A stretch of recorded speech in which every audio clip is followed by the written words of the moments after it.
there was something going on in 2022. It was between you and Daryl in regards to your catalog and the ownership of, is it IP? Is it publishing?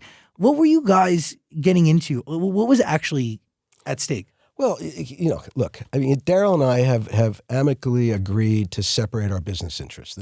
That's the bottom line. And we're both pursuing whatever it is we want to pursue. We were partners for over 50 years, and the partnership was predicated on a lot of things. And we were kids. We entered into a business relationship that was, quite frankly, out of date, because when you enter into a business relationship that's 50 years old, and all of a sudden you're 70, you're not the same person. The business is not the same. So a lot of things changed, and it was just time for us to move on. I'm really, I felt it was important. I think there's a timestamp on creativity. I see it. I'm very aware of it, and I feel like I really can play. I can sing. I can think.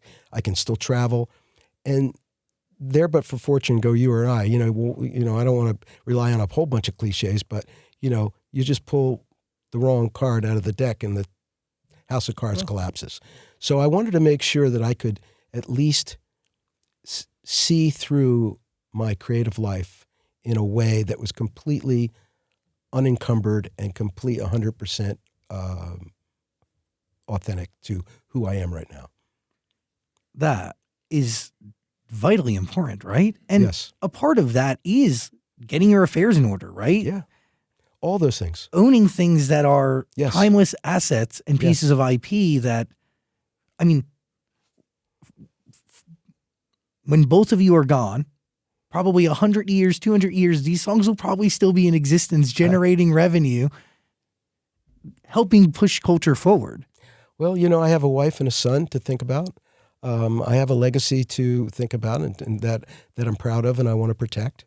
So, yeah, all those things are important. And so the moves that I've had to make and the moves that I made were critically important at this juncture in my life. Where do the two of you sit today? Are you amicable? Are you friends? No, we're just, no. Were you ever friends? Of course we were friends. When we started out, we were inseparable, but we were kids and we were building something. And as we built it, we were still very, very, very much, friendly, working together, and really working hard because we had the same vision.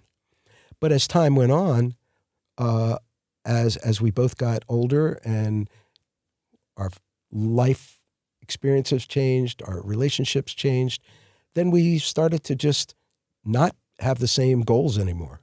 And that's really what happened. What do your goals become? My goals became to, as I just said, to really realize and finish out my creative career in a way that's 100% unencumbered and 100% pure in terms of what I want to do. Could you and Daryl ever see yourself sharing a stage again? I doubt it. No, not. I won't say I doubt it. I would say no. What would it take? Nothing. It's not about money. It's not about anything. I think that, that ship has sailed. And well, if you want to go a little deeper into this, I would like people to remember Hall Oates in its prime.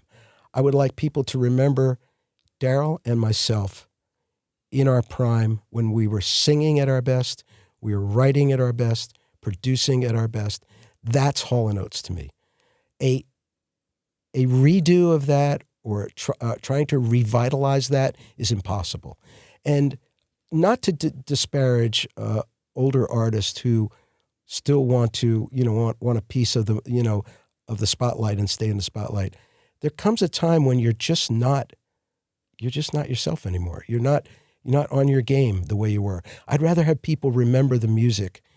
I'd hate to go out there and play the old hits and not have them sound as vibrant and as punchy and as great as those records. How do you know if you don't try? Well, I tried for a long time.